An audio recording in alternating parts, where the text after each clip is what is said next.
हजरत मोहम्मद पैगंबर यांच्या संदर्भातलं केलेलं वक्तव्य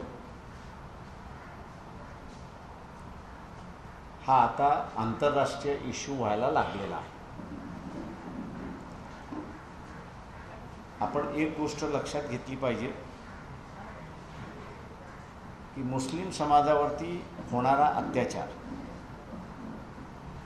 आणि मोहम्मद पैगंबर यांच्यावरती केलेलं वक्तव्य या दोन वेगवेगळ्या गोष्टी आहेत। भारतीय मुसलमानांवरती जेव्हा अत्याचार होतो तेव्हा तो जगाचा प्रश्न होत नाही, परंतु वेगवेगळ्या धर्माचे असणारे जे प्रेषित आहेत, हिंदू धर्मातले असणारे वेगवेगळ्या ठिकाणी वेगवेगळे असणारे प्रेषित आहेत, त्यांच्या संदर्भातलं किंवा इथे असणारं मुस्लिम समाजाचं असणारं हजरत मोहम्मद पैगंबराच्या संदर्भातलं असते, ख्रिश्चनांच्या संदर्भातलं जीसस क्राइस्ट असेल, सिखांच्या संदर्भातलं असणारं गुरु नानक असेल, महावीरांच्या जैनांच्या संदर्भात महावीर असेल किंवा बौद्ध धर्मीयांच्या बाबतीत असणारं भगवान बुद्ध असतील, या सगळ्यांच्या संदर्भातलं ज्यावेळेस वक्तव्य केलं जातं आणि डिगोरेटरी वक्तव्य केलं जातं त्यावेळेस तो एक आंतरराष्ट्रीय इश्यू होतो, अशी असणारी परिस्थिती आणि आज तो झालेला आपल्याला दिसतोय। आज हा प्रश्न एवढा गंभीर झालेला आहे की कतारसारखा देश, त्याच्याचबरोबर कुवेतसारखा देश, ज्यांनी असणारं इमिग्रंट्स म्हणजे त्यांच्या देशामध्ये जे कामाला गेले आणि त्यांनी असणारं आंदोलनं केलं, त्यांना असणारं त्यांनी डिपोर्ट करून टाकले, अशी असणारी परिस्थिती आहे। युरोपियन नेशनमध्ये सुद्धा ही चर्चा सुरुवात झालेली आहे की वर्जिन मेरीच्या संदर्भात सुद्धा मागच्या सरकारच्या वेळेस वक्तव्य केलं जातं, त्यावेळेस जे हजरत मोहम्मद प्रॉफिटच्या संदर्भातलं वक्तव्य केलं जातं तीच भूमिका असणारी जीसस क्राइस्टच्या संदर्भातला आहे का, अशी असणारी परिस्थिती आहे। आमच्या नोटमध्ये असणारा आम्ही ह्याचा परिणाम काय होऊ शकतो हे आपल्याला असणारं त्या ठिकाणी दाखवलेलं आहे की भारताचं जे वर्षाचं 24 लाख कोटी उत्पन्न आहे, त्या 24 लाख कोटीपैकी 6,14,00,000 कोटी हे जे भारतीय बाहेर राहतात आणि त्यांना पगार म्हणा, त्यांना इतर व्यवसायातून जे येतात तो ते भारतामध्ये पाठवतात आणि त्यातून आपली असणारी व्यवसायाला हातभार लागतो, अशी असणारी परिस्थिती आहे। दुसऱ्या बाजूस जे डिपोर्टेशनची असणारी प्रक्रिया सुरुवात झालेली आहे, डिपोर्टेशनची असणारी जी प्रक्रिया सुरुवात झालेली आहे, अशाच डिपोर्टेशनची असणारी प्रक्रिया पूर्ण जगामध्ये सुरुवात झाली तर कमीत कमी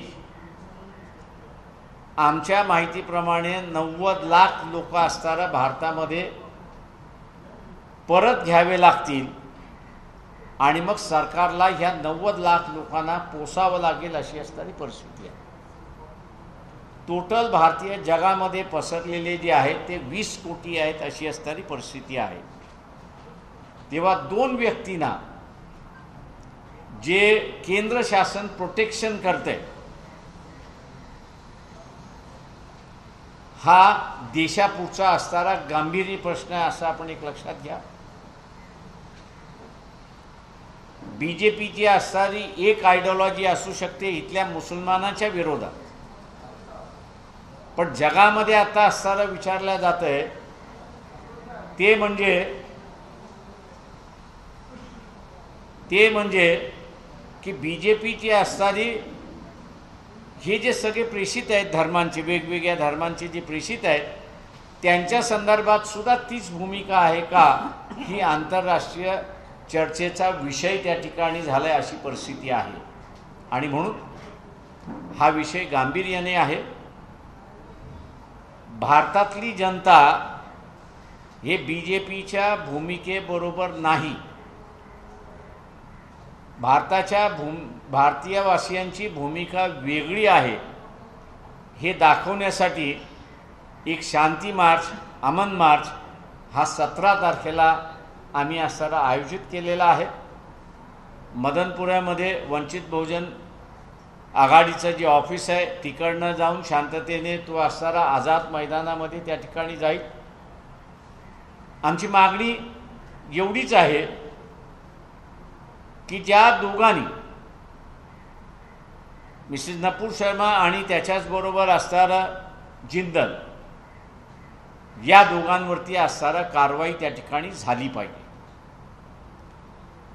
नॉन बेलेबल ऑफेन्स आहे. माझ्या माहितीप्रमाणे अनेक राज्यांमध्ये यांच्या विरोधात जी तक्रार झालेली आहे तिथले पोलीस दिल्लीमध्ये उपस्थित आहेत.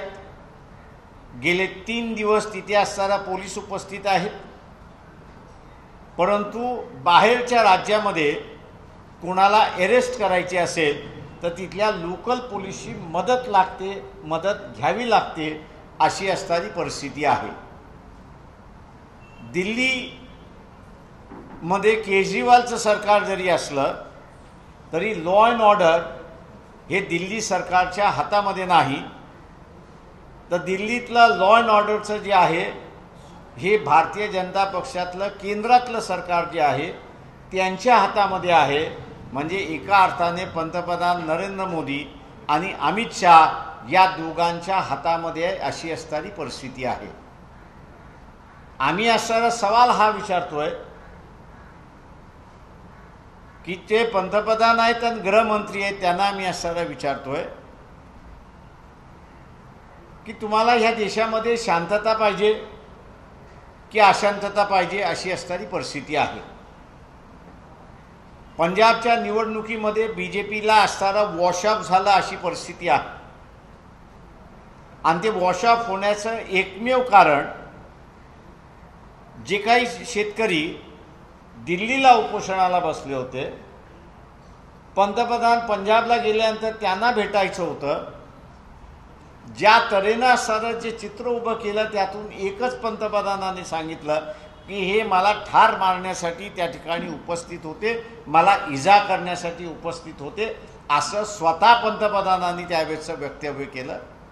दुर्दैव आहे या वक्तव्याचं मी असं मानतोय, कारण का त्यातून खलिस्तानवादी यांना असणारं खतपाणी मिळालं, बळकटी मिळाली आणि आज आपल्याला दिसते की खलिस्तानवाद्यांनी असणारं डोकं वरती त्या ठिकाणी काढलेलं आहे. दुसरी महत्त्वाची जी घटना घडलेली आहे की ज्याच्याबद्दल इथलं सरकार काही बोलत नाही आणि ते म्हणजे पाकिस्तानमधला असणारं ISI जे आहे आणि खलिस्तानवादी यांचा समझोता झालेला दिसतोय. जे काही ब्लास्टचा सिलसिला या देशामध्ये गेले 15 वर्ष 20 वर्ष चालला होता आणि तो कुठेतरी थांबलेला आपल्याला असताना दिसतोय, तो पुन्हा सुरुवात होईल का ही आता भीती या ठिकाणी व्यक्त केल्या जाते अशी असणारी परिस्थिती आहे. आणि त्याच्यामुळे इझी हे जे मिडल ईस्टमधला असणारं नॉन स्टेट मुस्लिम ऑर्गनायझेशन जे आहे त्यांनी सुद्धा सांगितलं आहे की आम्ही इथे असताना याचा वचपा काढल्याशिवाय राहणार नाही.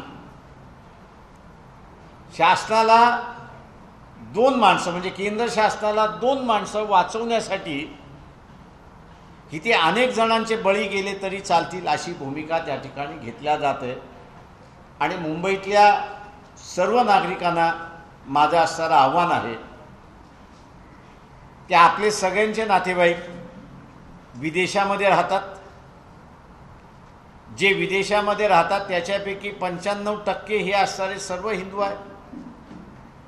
आपल्या इथल्या परिस्थितीमध्ये त्यांना असणारा त्रास होणार आहे. तेव्हा आम जनता ही BJPच्या या भूमिकेबरोबर नाही हा दाखवणारा जो मोर्चा आम्ही 27 तारखेला 17 तारखेला जे काढतो आहोत त्याला आम जनतेने त्या ठिकाणी असणारं सहभागी द्यावं.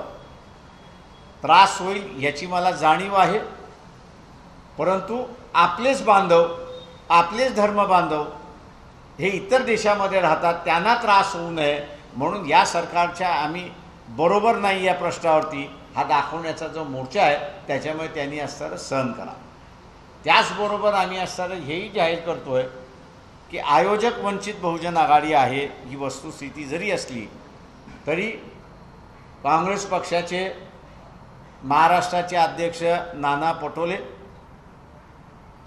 त्याच्याचबरोबर शिवसेनेचे असणारे उद्धवजी ठाकरे आणि राष्ट्रवादीचे असणारे अध्यक्ष जयंत पाटील यांना आम्ही निमंत्रण पाठवतो की त्यांनी सुद्धा या मोर्चामध्ये सहभागी व्हावं, शांती मार्चमध्ये सहभागी व्हावं. कारण का हा कुठल्याही पक्षाचा मोर्चा नाही, तर हा देशातल्या नागरिकांचा प्रश्न आहे आणि त्याच्याचबरोबर इंटरनॅशनली जे काही भारताचं कंडेमनेशन आज चाललेलं आहे आणि भारतीय जो असणारा वेगवेगळ्या देशामध्ये राहतो त्याला सुरक्षितेची भावना प्रदान करण्यासाठी या सगळ्यांना आम्ही निमंत्रण देणार आहोत.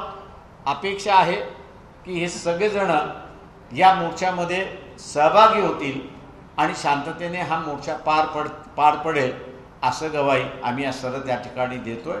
त्याच्याचबरोबर मुस्लिम समाजाला सुद्धा आम्ही असणारं आवाहन करतो आहे की आपण प्रेषितसाठी काहीही करायला तयार आहात याची आम्हाला जाणीव आहे, परंतु 17 तारखेच्या मोर्चामध्ये दगडफेक होणार नाही, लाठीचार्ज पोलिसाला करण्याची वेळ येऊ देऊ नका, शांततेने आपण असणारा पार पाडू आणि आपला निषेध नोंदवू की आम्ही सरकारपासून वेगळे आहोत.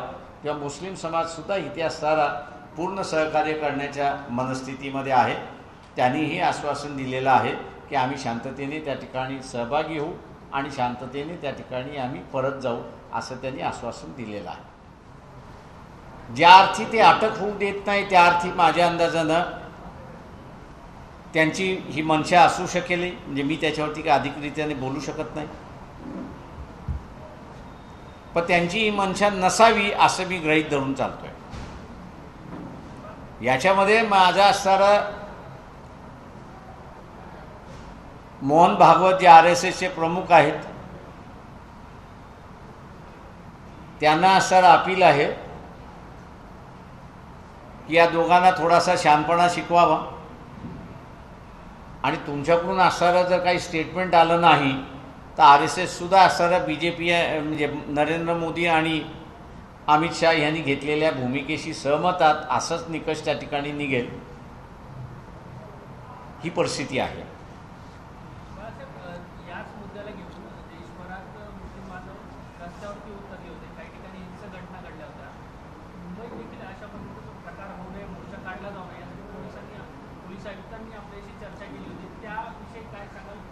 ते मी आपल्याला जसं म्हणालो की मुस्लिम संघटनांनी आम्हाला असणारं या ठिकाणी आश्वासन दिलेलं आहे, मौलवींकडूनही आश्वासन त्या ठिकाणी आलेले आहेत आणि इथे असणारं आपल्यासमोर उपस्थितही आहे त्यांचे असणारे प्रतिनिधी. मौलवी आझादार अब्बास खान म्हणून असणारं त्यांचे प्रतिनिधी या ठिकाणी उपस्थित आहेत.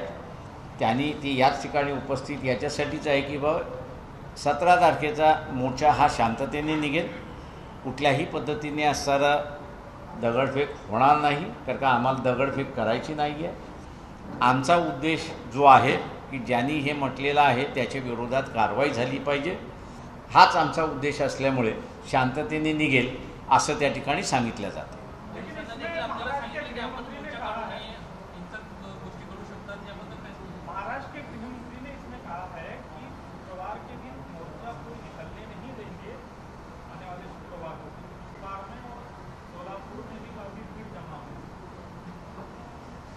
देखिए ये पॉलिटिकल पार्टी ऑर्गेनाइज मोर्चा है और इसलिए मेरे ख्याल से जो ज़रूरतें देखते हुए क्या करना चाहिए क्या नहीं करना चाहिए उसको बंदोबस्त में देते हुए मेरे ख्याल से हम लोग ने ये मोर्चा शुक्रवार को रखा है.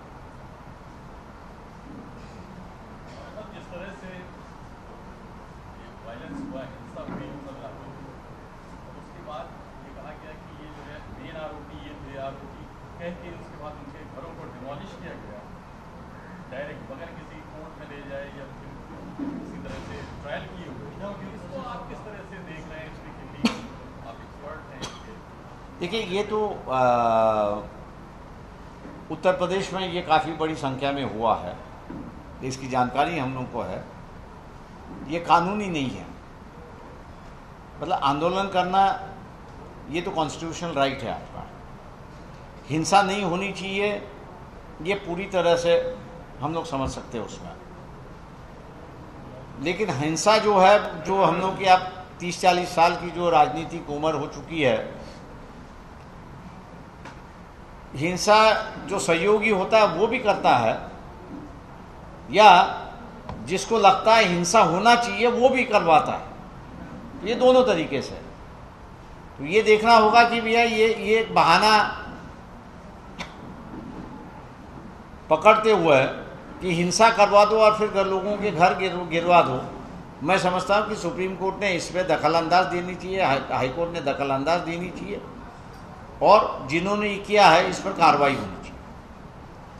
आपकी रैली में कहा जाता है कि 1 लाख से ज़्यादा लोग शरीक होने वाले हैं। तो मुझे अंदाज नहीं कितने लोग आएंगे। हम तो अपील कर रहे हैं, हम तो बम्बई के नागरिकों को भी अपील कर रहे हैं कि भैया ये सिर्फ मोहम्मद पैगंबर के बारे में कहा है, इसी बारीक से नज़र से ना देखे, एक ही एंगल से ना देखे, लेकिन ये जो है एक इंटरनेशनल मामला बन चुका है। जो हिंदू समाज, जैसे मैं कहा 95% बाहर मुल्कों में रह रहा है, उनकी भी एक हिफाजत की अब परिस्थिति निर्माण हो चुकी है, क्योंकि डिपोर्ट होना अगर शुरुआत हो गया तो इनको यहाँ लाना होगा, उनको कहीं भेज नहीं सकते, कहीं जा नहीं सकते वो। तो इसको इंटरनेशनल मामला ना बनने के लिए मैं बम्बई के वासियों को भी कह रहा हूँ कि आप भी इसमें शरीक होइए। इसलिए हमने तमाम राजनीतिक पार्टी, सेकुलर पार्टियाँ जो है उनको न्योता दिया है कि वो इसमें शामिल हों।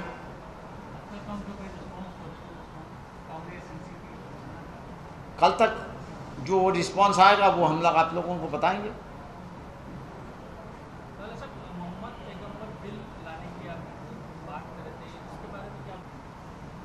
देखिए, हम लोग को कहीं ना कहीं से भी तो जानकारी मिली, जानकारी तो होती देती है, या जिस तरह से इस देश की परिस्थिति निर्भय हो रही है तो उससे क्या क्या हो सकता है। तो उसमें यही हम लोग ने अनुमान लगाया था कि अगर दोबारा किसी को जीतना है या दोबारा किसी को अपनी सरकार बनाना है तो बेवकूफ़ तो हम लोगों को बना नहीं सकते। इकोनॉमिकली हम बेवकूफ़ नहीं बना सकते, सोशली हम बेवकूफ़ नहीं बना सकते, इमोशनली हम बेवकूफ़ लोगों को ज़रूर वहाँ पर बना सकते हैं। और इसलिए ये था कि हम लोग के दिमाग में यह आया कि मोहम्मद पैगंबर जो है वो टारगेट बन सकते हैं, और इसलिए हम लोग ने ये कांग्रेस वालों से कहा था कि भैया बिल हम लोग ले आते हैं, एक इंडिपेंडेंट एमएलए से जो है उसको हाउस में पेश करते हैं, आप उसको मंजूरात दीजिए ताकि उससे कुछ ना हो। जो हमारा अनुमान था वो अनुमान मेरे ख्याल से सही निकला कि मोहम्मद पैगंबर के बारे में जो है वो बयानबाजी हुई और परिस्थिति जो है वो बेकाबू ले जाने की एक व्यवस्था बनाई जा रही है, ये भी हम लोग कह रहे हैं। लेकिन आम जनता अगर रास्ते पर उतरेगी तो मैं हमेशा मान के चलता हूँ कि मोदी जी को और अमित शाह को प्रेशर होगा कि इन दोनों पर कार्रवाई करें।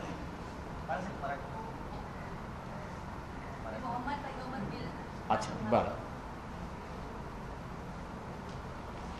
गेली 30-40 वर्षे आम्ही असणाऱ्या राजकारणामध्ये आहोत आणि त्याच्यामुळे सत्ता टिकवण्यासाठी काय काय राजकारण होऊ शकतं, कुठला मुद्दा त्या ठिकाणी घेतला जाऊ शकतो, उपस्थित घेऊ शकतो, याचा एक अंदाज होता। आर्थिक दृष्टिकोनातून असणारा परिस्थिती नाही की ज्याच्यावरती राजकारण केलं जाऊ शकतं। सामाजिक दृष्टिकोनातून असणारा सुद्धा इथे फेल्युअर आपल्याला असणारं या ठिकाणी दिसते, आणि म्हणून पुन्हा सत्तेवरती यायचं असेल तर इमोशनल इशू, भावनात्मक प्रश्न हा असणारा उपस्थित करावा लागेल, आणि भावनात्मक परिस्थिती उपस्थित करावा असेल तर मुसलमानांमध्ये रिॲक्शन आणणं हा सगळ्यात महत्त्वाचा भाग आहे। आणि मुसलमानांमध्ये रिॲक्शन आणायची असेल तर मग हजरत मोहम्मद पैगंबरावरती आपण असणारं वक्तव्य केलं पाहिजे, कारण का मोहम्मद हजरत पैगंबरासाठी मुस्लिम समाज आपला जीवही द्यायला तयार आहे। आणि आपल्याला असं दिसतंय की वेगवेगळ्या राज्यांमध्ये त्यातून की हा मुस्लिम समाज काहीही करायला तयार आहे अशी असणारी परिस्थिती आहे. आमचं एवढंच म्हणणं आहे की मुंबईमधल्या ज्यावेळेस आम्ही हा मोर्चा आयोजित करायचा आमच्याकडे आग्रह झाला, पक्षाकडे आग्रह झाला या मुस्लिम संघटनांकडून, त्यावेळेस आम्ही त्यांच्याशी बसून की इतर राज्यांमध्ये जे घडलं ते मुंबईमध्ये घडणार नाही याची दक्षता आपण पहिल्यांदा त्या ठिकाणी घेतली पाहिजे. त्यांनी असणारा आपापल्या असणाऱ्या मोहल्ल्यांमध्ये लोकांशी बोलून खात्री करून मगच आम्ही असणारा या ठिकाणी जाहीर केलं आहे. आणि मी असणारा मानतो की मुंबईतला मोर्चा हा शांततेने होईल. परंतु हे जे बिल आम्ही आणलं ते बिल हे अँटिसिपेटच केलं. आम्ही असणारा गैर धरून चाललं की मोहम्मद पैगंबरावरती कुठे नाही कुठेतरी वक्तव्य केलं जाईल. कायदा आला तर करणारा थोडासा घाबरेल आणि थांबेल. कायदा आला नाही म्हणून त्यांची हिंमत झाली आणि त्यांनी वक्तव्य केलं अशी परिस्थिती आहे. छत्रपतींचा विचार म्हणजे